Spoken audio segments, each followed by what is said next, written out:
How to control your online status on Threads using simple privacy settings.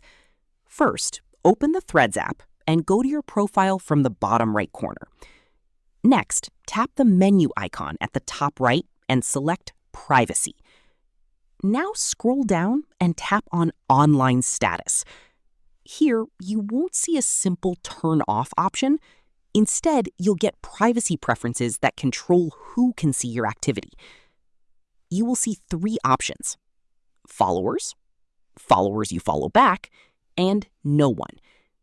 If you want maximum privacy, select no one. This will completely hide your online status from everyone. If you want a more balanced option, choose followers you follow back, which only allows mutual connections to see your activity. And if you want a wider visibility, you can keep it on followers. Once you select your preferred option, the settings are saved automatically. And that's it. You've successfully adjusted your Threads online status privacy settings in just a few steps. If this video helped you, make sure to like, share, and subscribe for more simple tech tutorials. Thanks for watching.